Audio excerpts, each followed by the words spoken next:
मन से पहले आप क्यों नहीं बात करते हैं कि जो इल्लीगल बसें हैं उनका काउंटिंग नहीं होगा? उनका जनसंख्या यहाँ काउंटिंग नहीं होना चाहिए, इस बात को क्यों नहीं रखते हैं ये? चाहता हूँ कि परिसीमन हो, लेकिन परिसीमन किस संदर्भ में हो कर रहा है? तो हम पूछते हैं कि आप ही लोग कितना दिन बनिएगा इन नेता मंत्रियों से कि आप कब साथ दीजिएगा हमारा? आज तुम मेरा ज़मीन बचाओ, हम तुम्हारा सीट बचाएँगे।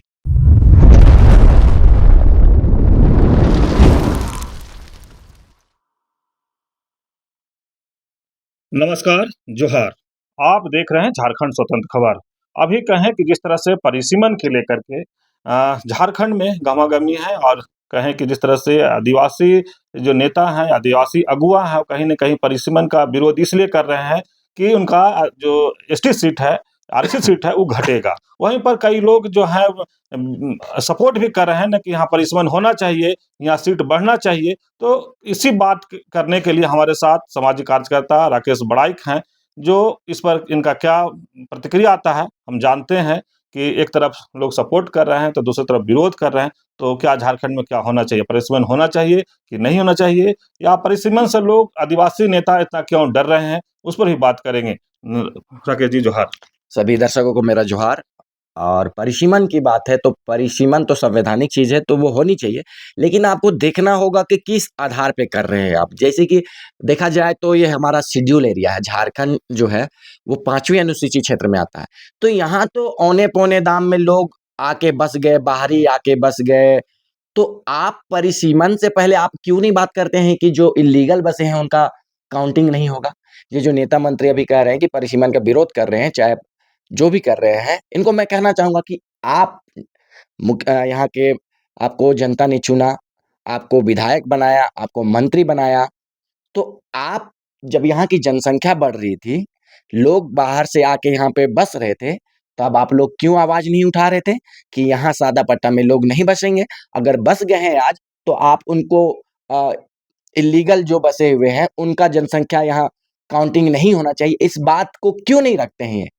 सबसे पहली बात, ये लोग तो जान रहे थे कि यहाँ पे परिसीमन होगा, तो फिर भी उसके बावजूद ये लोग क्यों आज अड़े हुए हैं कि परिसीमन नहीं होना चाहिए? और मैं चाहता हूँ कि परिसीमन हो, लेकिन परिसीमन किस संदर्भ में हो? कि इस क्षेत्र में ये शेड्यूल एरिया है, शेड्यूल क्षेत्र को ध्यान में रखते हुए परिसीमन हो और मैं चाहता हूँ कि इस परिसीमन में हमारी सीटें बढ़ें, क्योंकि देखिए यहाँ पे बहुत सारे ऐसे लोग हैं, देखिए रांची में ही आप देखिए पूरा बड़े-बड़े फ्लैट बन गए हैं, लगभग एक फ्लैट में 2-2 गाँव बसाया गया है। तो कहीं न कहीं जनसंख्या तो देखा जाए तो फिर बाहरी जनसंख्या तो यहाँ बहुत ज़्यादा अधिक जनसंख्या में वृद्धि हुई, जनसंख्या में बहुत ज़्यादा वृद्धि हुई है और अपेक्षाकृत हमारा जो आदिवासी समुदाय है, मूल निवासी समुदाय है, यहाँ के जो मूल निवासी हैं, उनका जनसंख्या कम है। तो हम चाहते हैं कि सबको ध्यान में रखते हुए ये परिसीमन और जो सीटें की कल्पना की जा रही है वो बढ़ाया जाए या घटाया जाए।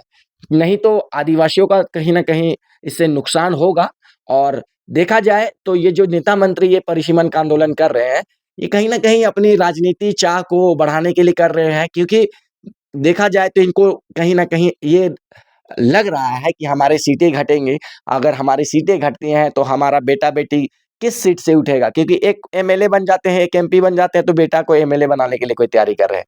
कोई मंत्री बन गए हैं तो अपनी बेटी को कोई कुछ बनाने के लिए तैयारी कर रहा है। तो हम पूछते हैं कि आप ही लोग कितना दिन बनिएगा?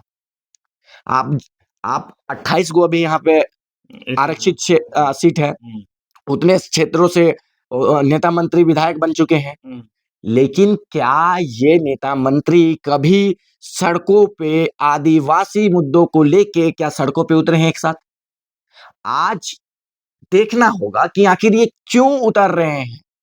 मानसिकता को हम नहीं चाह रहे हैं कि परिसीमन में हमारा सीट घटे, हम चाहते हैं कि परिसीमन में हमारा सीटें बढ़े। लेकिन ये जो लोग हैं, जो जो जिस प्रवृत्ति के लोग हैं, जो आज सारे नेता लोग एकजुट हो रहे हैं और लोगों को कह रहे हैं कि सड़कों पे आइए और हमारा सीटें बचाइए। तब ये लोग कहाँ छुप जाते हैं जब आदिवासियों पे अत्याचार होता है, आदिवासी जब पानी के लिए तरस जाते हैं, आदिवासी जब अपने ही ज़मीन को बचाने के लिए लाठी डंडे खाते हैं, केस खाते हैं, तब ये नेता मंत्री क्यों नहीं सड़कों पे आते हैं, कहते हैं कि हमारे आदिवासी भाइयों के साथ न्याय नहीं हो रहा है, हम सड़कों पे आएँगे और इनके लिए न्याय माँगेंगे। आज इनके बाल-बच्चों के ऊपर ये आँच आया कि नहीं सीटें घटेंगी तो हमारा बाल-बच्चे कहाँ से उठेंगे? तब ये सड़क पे आ रहे हैं। तो इससे सवाल पूछिए ना इन नेता मंत्रियों से कि आप कब साथ दीजिएगा हमारा। आज हमारा सवाल पूछने का समय आया है।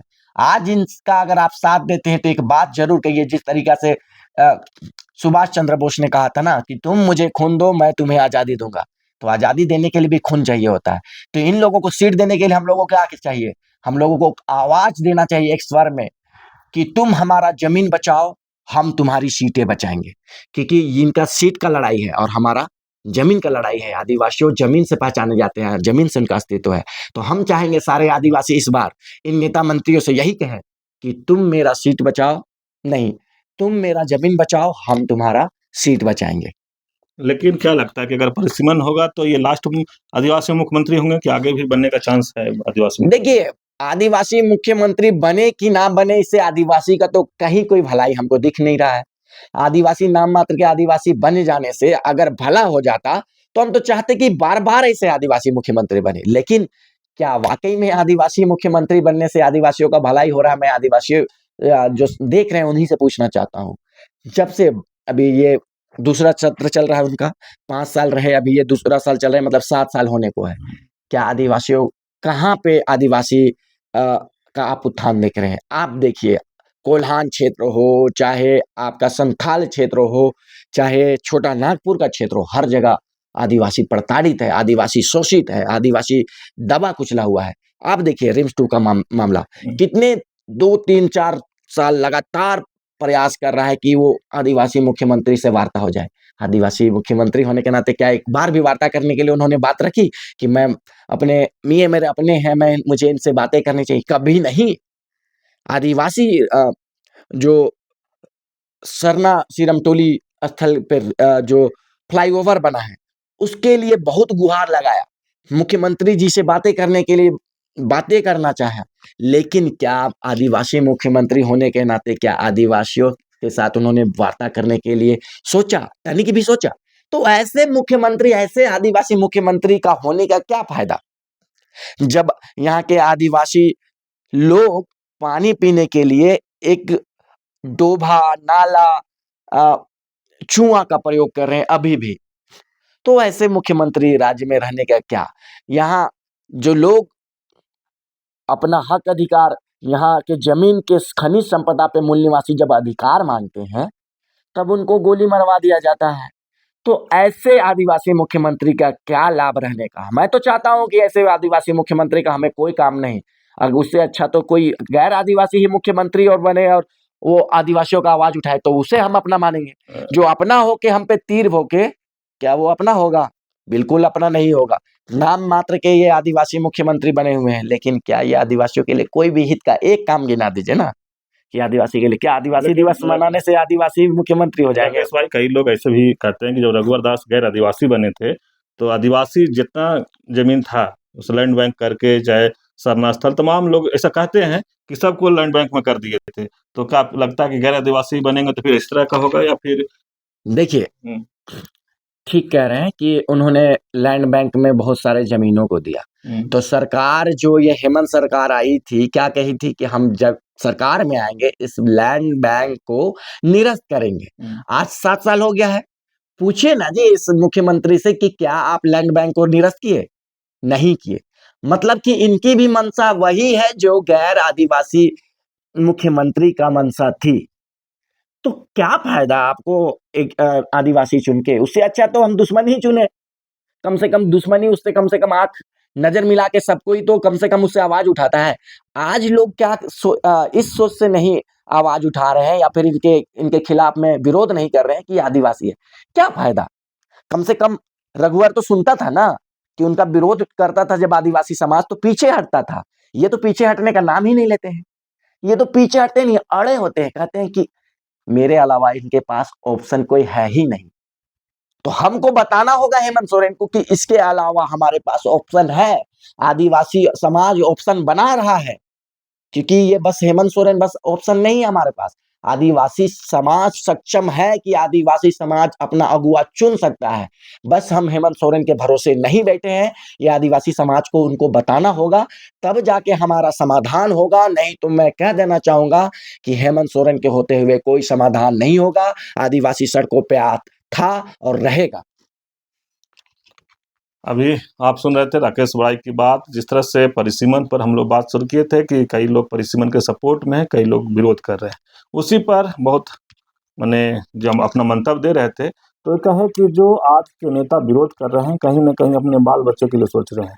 हम लोग के लिए जो आदिवासी समाज के लिए उसके बारे में कहाँ सोच रहे हैं। उसमें एक नारा भी दिए कि आप मेरा ज़मीन बचाइए, आपको हम सीट बचाएँगे। आप जिस तरह से देखें कि हेमंत सोरेन की बात हुआ, तो कह रहे हैं कि हेमंत सोरेन तो आदिवासी मुख्यमंत्री हैं, लेकिन आदिवासियों के लिए क्या कर रहे हैं। वो तो ख़ैर जो भी इनका सवाल है, वो आप सवाल सुने। तो इस तरह खबर को देखने के लिए आप झारखंड स्वतंत्र खबर जुड़े रहिए। जोहार, नमस्कार।